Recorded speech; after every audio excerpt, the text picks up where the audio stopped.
All right. Hey, everyone. We are back. Series of lives continue. You may recognize the other man on the other side of the camera or screen. Who? Who would that be? Who? I want to see him too. It's my dad. My dad used to say that whenever I said, Who? He'd be like, what are you, shit from a tree limb? I'm like, I'll never forget that. Shit from trees. That's awesome.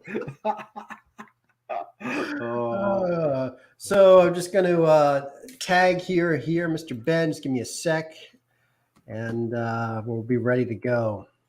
Mr. Benjamin Smith is in the house, ladies and gentlemen.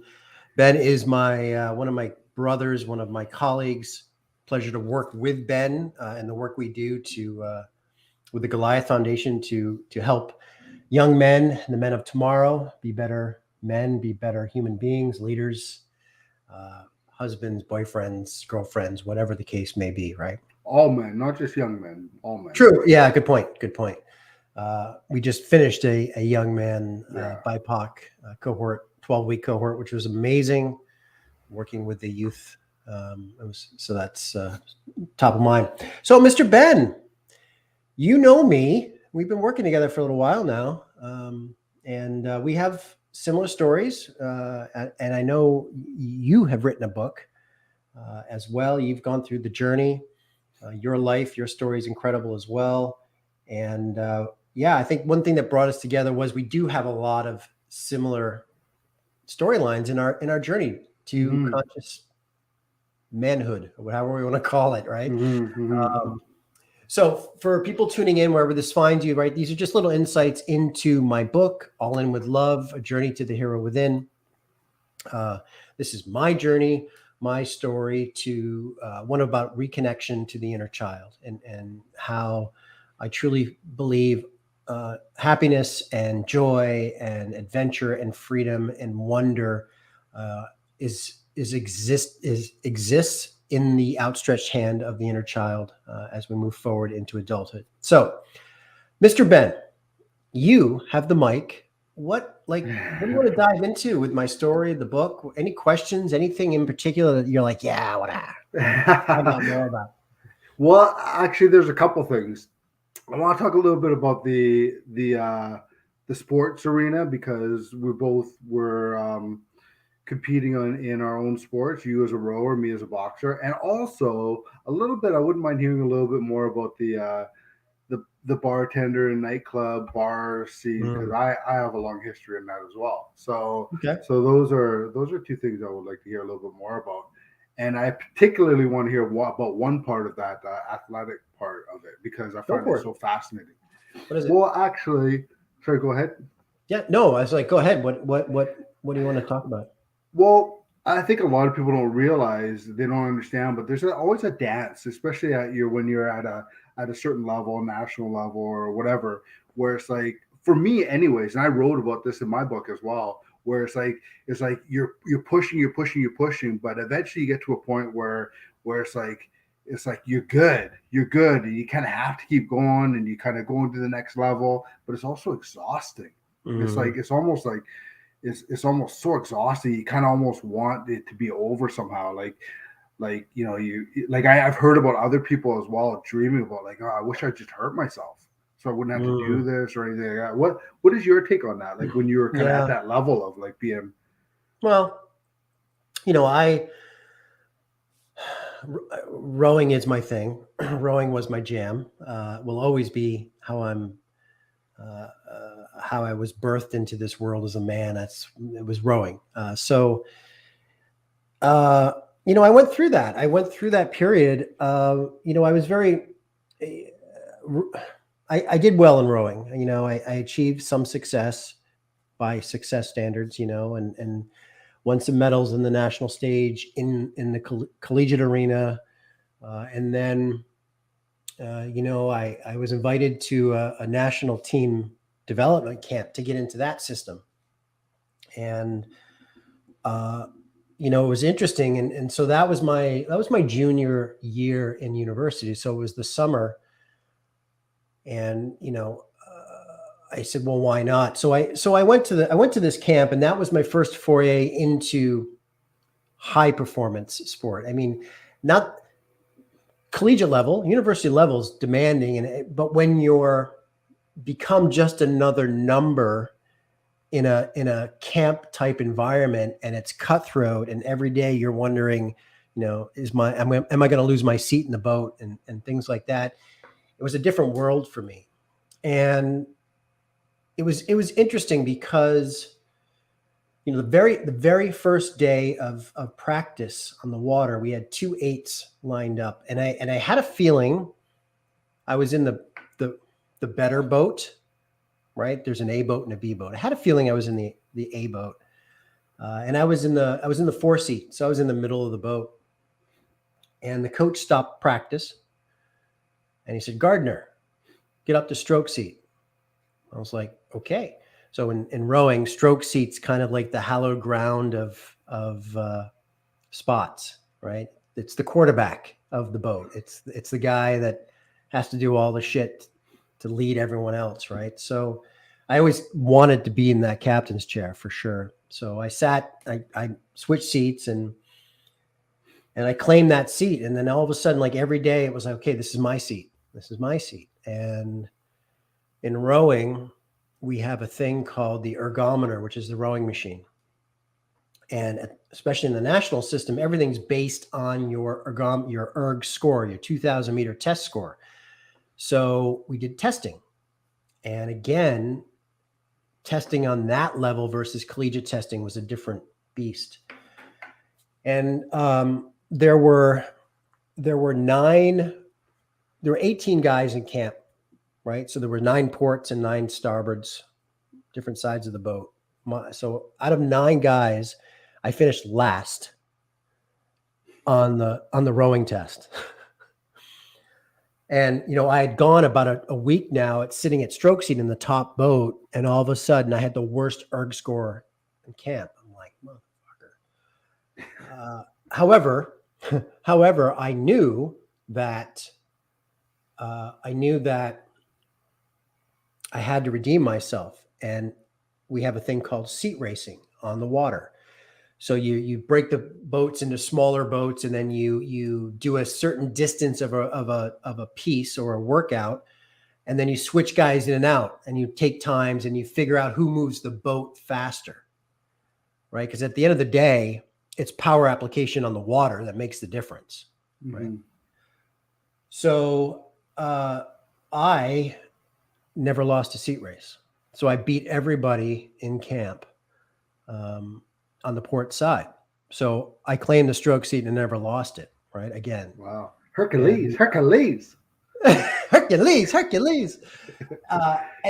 with that, though, came a hell of a lot of stress, and so that was my, in at the beginning stages of what you're getting to is, when you're at a top level, people are always trying to climb the mountain underneath you. Staying on top of the mountain is harder than climbing the mountain to a degree, and so it was an amazing experience that summer. I won a couple of gold medals on the national stage in one of the championship regattas. Kind of made a name for myself in the rowing world as an up and comer, right? And then next summer, I kind of bucked the system and I veered left, and I followed my coach, my mentor, Steve Peterson, Coach Peterson. I followed him up to New Hampshire to do a different style of rowing, like a different class, right? And so I kind of pissed a lot of people off that way, but I was like, I just felt called to do that. Then so that worked out beautifully, and I ended up representing the North squad at the Olympic Festival in Los Angeles with my partner Brady in the lightweight men's double, and we won gold medal. So I got the pseudo Olympic experience, as and it was an amazing thing. And after that, though, I was like, I've been doing this now for 5 years, and as a lightweight, I'm basically cutting weight year round. And then I didn't have the collegiate atmosphere anymore. So now I was training on my own, trying to figure out what to do. And that stress started to mount. And then it's like I just had those moments, Ben, where I'm like, like waking up to slay the dragon every day starts to get fucking hard and tough. And I also knew, again, I knew I was at a good level. I still had a ways to go. And I knew that, to get to an opportunity to maybe get on the world stage, which would be my next thing, probably would take another 4 years of my life of this style environment. And that started to scare me, and it just, that's when I started to feel burned out. I felt alone, because the rowing in the college at the University of Rhode Island, it gave me team, it gave me a brotherhood. And all of a sudden now I was out of that. And then I still had to row and train and figure out where to fit in. And so, rowing is an ultimate team sport, but then all of a sudden you're a solo guy and you're like, well, where do I go? How do I fit in? I loved what we did in university, in that time frame. And I packed it in. I just, it was enough. I just couldn't take the stress. I have to say, Ben, a lot of high performance athletes, they have the breakdown. They withdraw from races or they just bow out. I don't ever remember having that. I just remember, I got to the point and then it was like a slide down and it was like, okay. And, and at that time I started to want to do some different things. I wanted to go, experience different things. And the great thing about sport, which so well, is out of all of that arena came the confidence and the courage to do whatever the fuck I wanted to do next. Mm-hmm, mm-hmm. Right. So that I knew I had that in my back pocket. And so that was kind of saying, okay, well, maybe you should do this, or, you've always wanted to try this. Maybe it's time now, So that was kind of that transition for me, Ben. And I did get back into rowing, as 15 years later. Mm-hmm. I got back and I also experienced that again. And I experienced it on a more profound kind of those moments of like, I'm fucking done. I'm done. Like, I can't do this anymore. I'm in my 40s, training 16 hours a week. I'm trying to, tick off these boxes of maybe, I wanted some full circle moments in the sport, maybe that I had left when I was younger that I didn't quite finish, and I did that for 9 years. So again, for 9 years, I kind of put my family second, and I had some major meltdowns, out on the lake. I was like, I can't do this anymore, so. And I haven't since, when I haven't touched an oar since December of 2017. That was the last time I rowed. I sold my boat, and it was a good decision. I mean, it was like, I still feel now in my heart that the rowing chapters in James' life are completed. It's very peaceful and I'm okay with that. I think that's super important because, like you said, so many athletes, they come back and like, oh, there's certain things that I could have done better, but it's like, when it's done for the most part, right? And you gotta. So it's cool that you were able to kind of, yeah. I mean, well, look, you were a few steps away from the Olympic stage yourself, and in the boxing ring, and. You know what that rise and grind can be like, and the pressure that we put on that athletes put on themselves. I'm very fortunate to have some Olympic friends and colleagues. Some have won gold medals at the Olympics, and some have been to the Olympic Games, and I get it. I know firsthand what it's like. Not at that level, But I would argue that it's all subjective, right? So, you Hmm. at your national level in boxing, the stress that you were dealing for you, it could have very well been the same as the Olympic stage. Hmm. It's how it's playing out in us each day.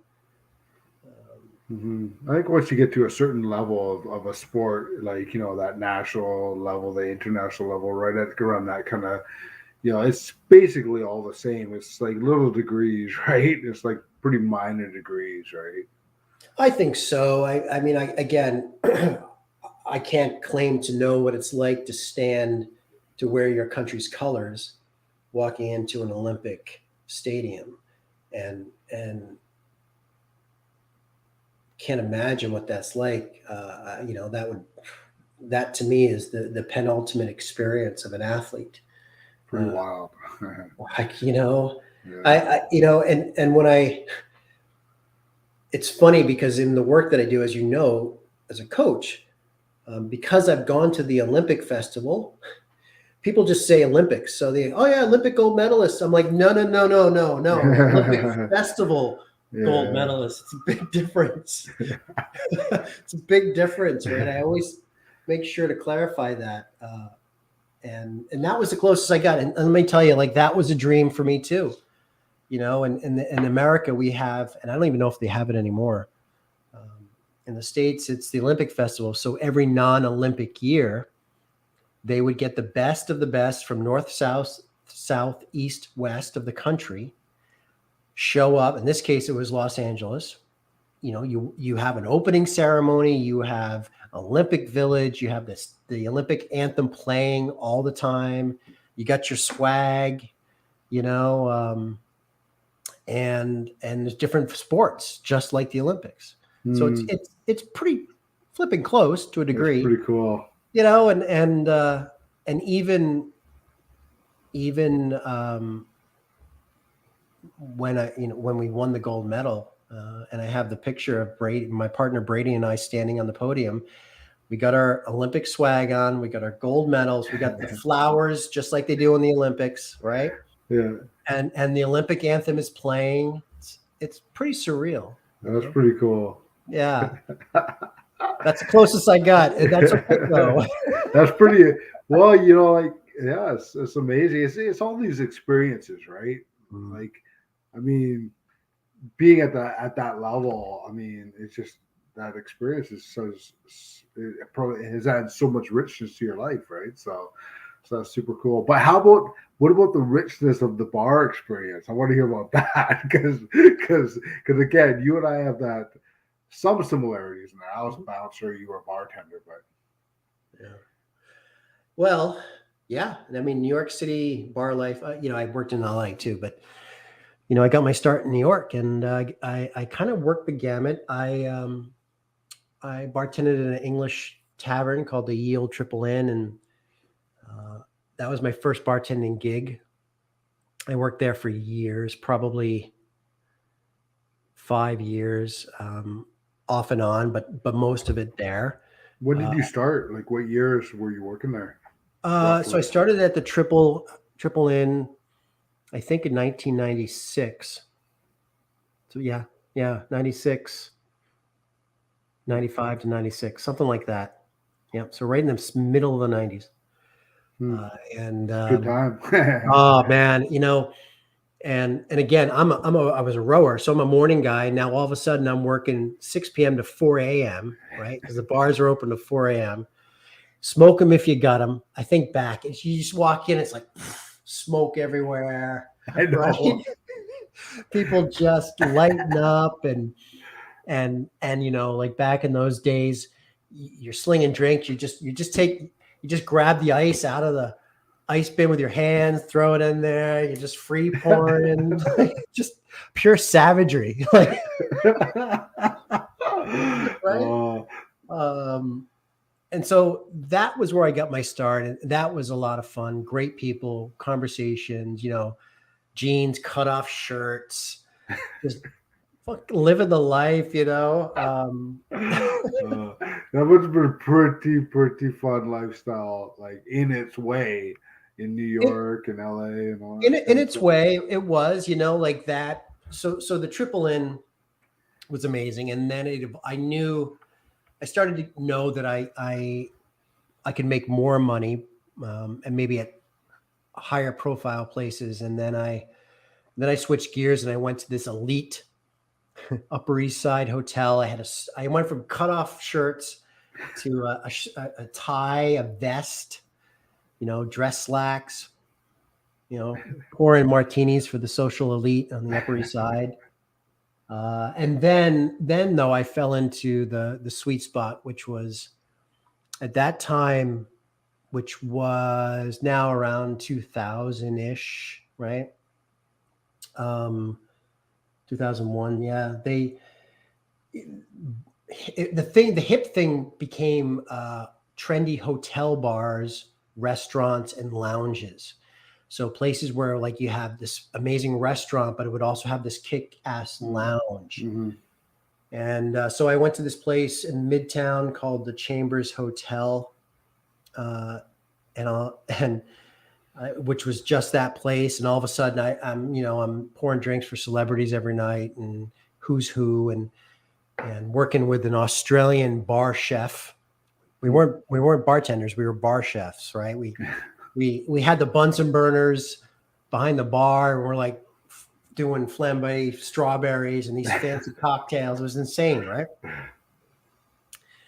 And then finally in New York, yeah, I worked at like downtown and the Lower East Side and near the Bryant Park Hotel, Koi restaurant. So I opened up Koi New York, which was a big thing for me because Koi LA was the place in LA, and literally the place. And so they opened up Koi New York, and I was involved in that whole process as one of the managers. And yeah, it was it fed the ego, it fed my wallet, of course, and it fed the ego because as when I wasn't on stage or I wasn't in front of the camera feeding that desire, I was still getting attention, juggling the keys, the entry into the kingdom, because I had the power as a bar manager, lounge manager. I had the power. Yes, no, free drinks over here. Get that fucker out of here. Whatever it is. Were any of those places did they get kind of crazy, like as far as like Well, rowdy and stuff like that? not Or? like nightclub, not your style. I mean, your stories are like X-rated violence, for God's sakes. I mean, but I mean, just it was more. I want to use the term pretentious, but at times, in LA and New York, those places were like people went to be seen, people went to feel like they were important too. And I mean, I've seen some things. The rowdiness, any rowdy time would have been the Triple Inn back at the pub. There was one time in particular right after I got dumped by a woman that I loved very much. I curb stomped the shit out of some guy. I was in this down place. Yeah, it was bad. It was bad. Like you get these guys that would come in, and no disrespect to New Jersey, but the Jersey meatheads would come across at night into New York, and they'd go out and drink, right? And they would just cause ruckus. And that night there were a bunch of guys in there, and they wouldn't simmer down. And so I had to put the bootstraps to one guy outside. Bootstraps. Oh, and I don't. I mean, we're joking, and I can joke about it after the fact. And I did feel some remorse about it the next day. But there's only been 2 times in my life where I've ever seen red, and that was one of them. And you know what that's like, right? You're like, We don't want to talk about me. It's not about me. But you're such a gentle soul now, so it's okay. Yeah, you know what? I mean, nightlife in New York, it's the best. I mean, I've been privileged to work in some amazing places, New York and LA, and New York though will always be synonymous with the nightlife. I worked on I some was, rooftop bars. I mean, I opened up this one place called Rare View. It's where I met my wife at the time, and we opened up that bar together. And every night throughout the summer of 2004, we were holding court, her and I, and you had where was I? Yeah, you had the Empire State Building over here, unobstructed view, and you had the Chrysler Building in New York. Like it was magical, man. It's New York at night. It's got romance, just in the view. Yeah. so the work in the nightclubs, or not the clubs, but working the bartender and that night scene was more fun in New York than LA. Because I've heard some pretty crazy stories about LA too.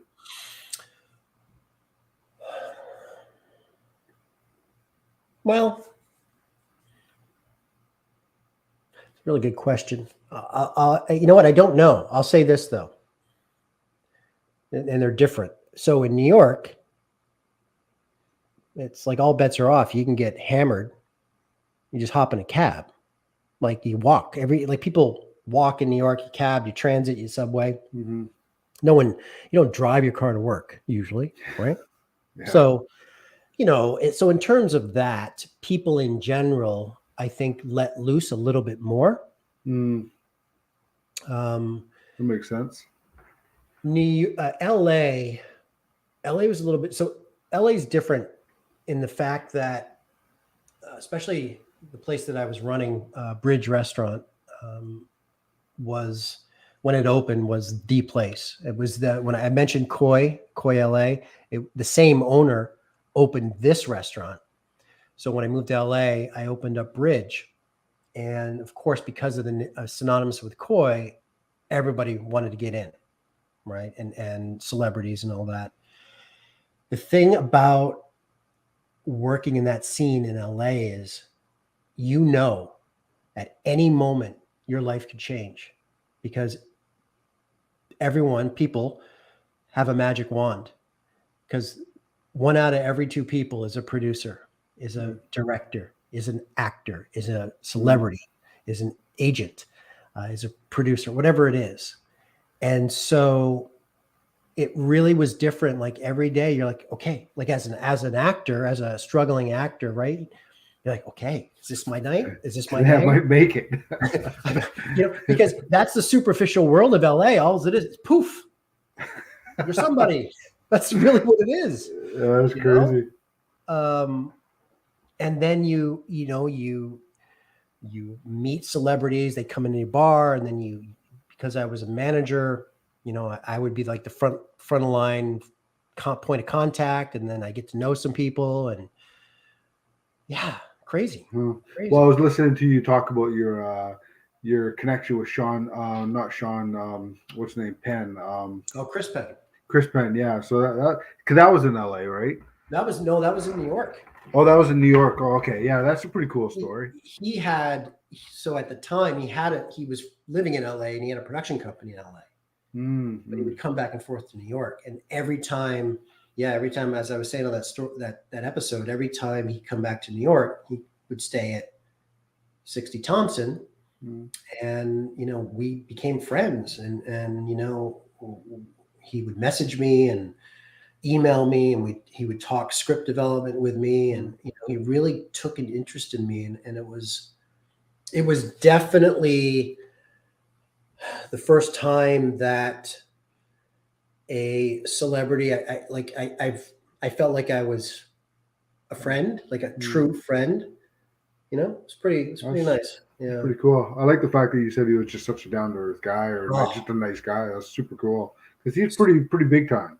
Well, he was, yeah. His brother, obviously, Sean, is an icon in acting, and Chris has been in a lot of great movies. It's true. He was big time too. I mean, obviously really Sean Penn was a superstar, but I mean, Chris was big too, right? So, yeah. And and as I said in that interview, I was sad when he passed away. because I was going out to LA, and I kind of had this thing in my head that was like, oh, well, Chris and I'll be chilling and maybe work together somehow.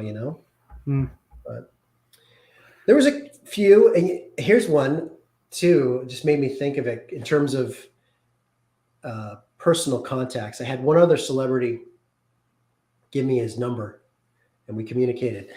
You're gonna laugh. You may not remember him because he's not really a celebrity. He passed away, unfortunately. Do you remember I don't know if he's considered a rapper. Heavy D. Oh Heavy yeah, D. yeah. That we found love. Yeah, what a great song! Right? I love that song. Right? Heavy D. Yeah. Heavy D. God rest his soul. He came into Bridge Restaurant in LA, and the guy was the nicest dude on the planet. No kidding. Gave me his cell number because he was in New York. He lived in New York. Yeah. We would be texting each other. Yo, what's up, man? How's it going? Heavy D. Heavy D. And I still remember because I had a BlackBerry at the time. Yeah. And I had Heavy D. Every time it would come up on my call display, Heavy D. That's awesome. Oh man. Yeah, that was a wicked song.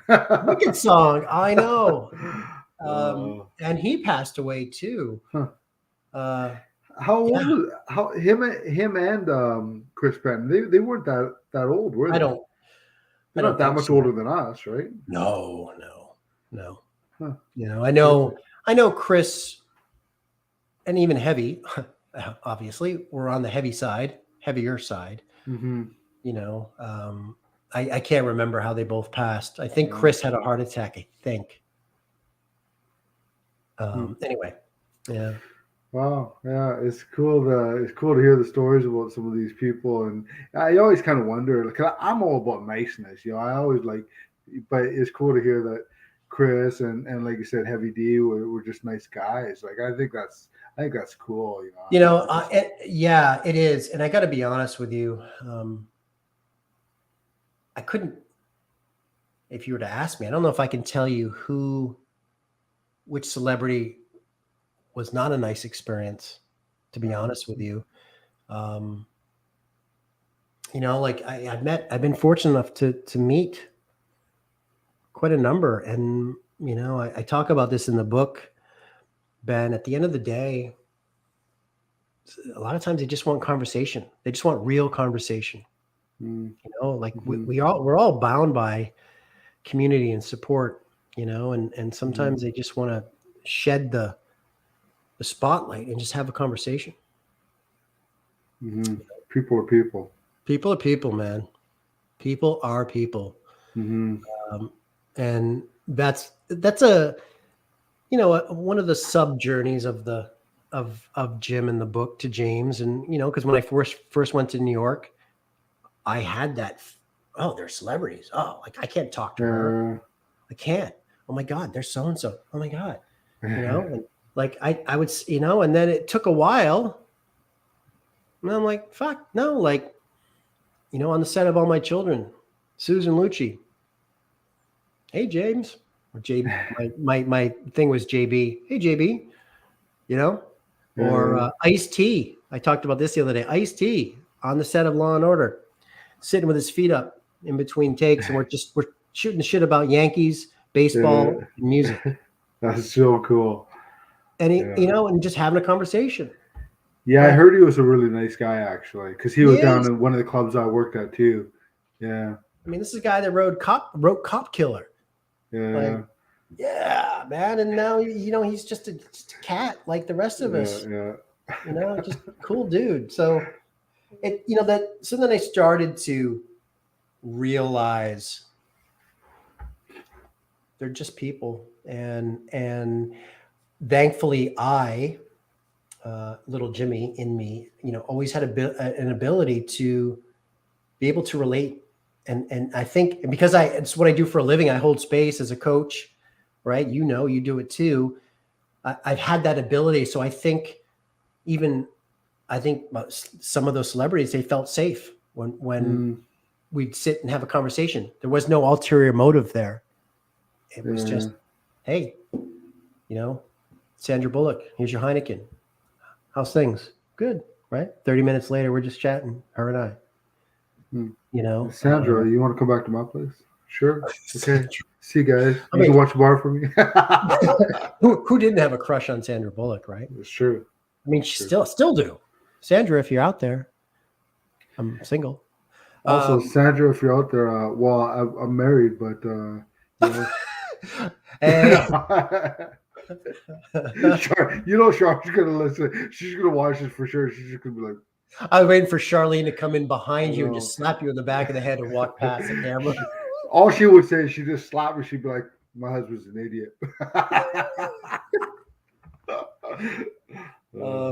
You know what though? I mean, that Sandra moment I talk about in the book. I don't, I don't share the conversation that we had. I just talk about the moment, and I just remember it was a very gentle conversation between two people. No one else was in the bar. It was in the afternoon. It was just her and me, and it was, and yeah, and just a blip on the radar, right? I mean, I'm not making it into anything more than it was, and still, it was just a nice moment that I'll always treasure. That's cool. Yeah. Those are I love those stories. I love those cool. Just just sitting back, chilling with somebody, and it's just people, right? But to the rest of the world, it's like oh, you were talking to somebody, but it's people are people, man. It's super cool. I love those stories. Yeah, I do too. Yeah. So I mean, I have a lot of. Is there anything else you want to know? I mean, I mean, celebrity wise or there's anything? so much I want to know, but I mean, probably we could talk. Like I say, we could talk for days, right? I know. We could talk for days. So Cool. I want to hear so many things, but I feel like quite. What's the word? Satiated. Satiated. Satiated. Satiated. Is that how you pronounce it? Satiated. Correct. Okay, satiated. I feel quite satiated. Kind of Aw. like it's almost like we just You had that complete. moment, that intimate moment. It's just like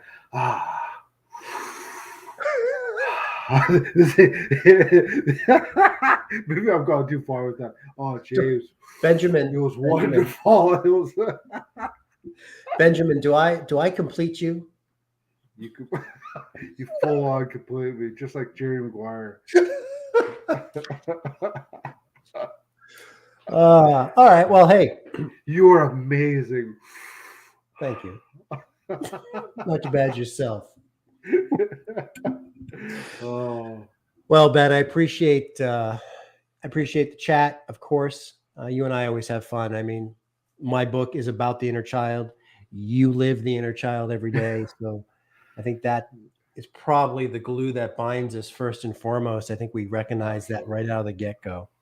Absolutely.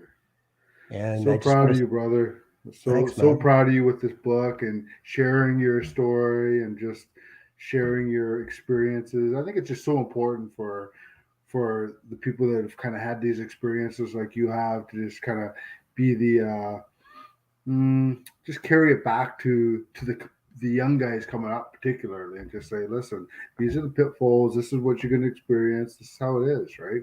So I think in that way that your book is super important for people, especially young people trying to kind of like, oh, I want to be experience this, or I want to experience being this great athlete or this celebrity or this or that. Just like, well, young lad, read my book and you'll learn a little bit about a bit better perspective of what to expect or whatever. I think that's super important.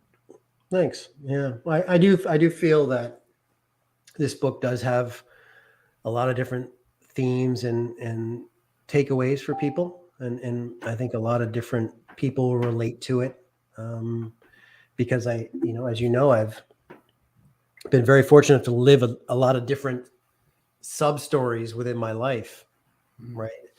And each of those add to the richness of the work that we do and the work that you and I do together and individually here in this world. Mm-hmm. So I appreciate you, because you've been on this journey almost from the beginning. I think we started connecting about 2 years ago. almost. Right Yeah. around the time of COVID. Yeah. Yeah. And we've done some podcasts together. We've done some conversations in courage. We built a program together. We've impacted the BIPOC youth, the men of tomorrow together. We've done a lot together. We have. We've done a photo shoot together, which I'm surprised we didn't get arrested. Yeah, well, spoiler alert, kind of not spoiler alert, but it could have gone back to those Chippendale days, We're just dropping trow on the seawall, changing. It's just the way we roll. Yeah, move along, walk Move on, nothing along. going Nothing on to see here, people. here. Oh man. Anyway, Ben, awesome. Cool. Well, Thank you thanks for so much. chatting with me. You're amazing. Appreciate the support. And for everyone out there, All In With Love, My Journey to the Hero Within is available for some founding heroes out there on this this initial phase of bringing the book to the world and bringing us all back to our inner child. All right. Love you all. Mad love to the courageous Mr. Smith. You're amazing.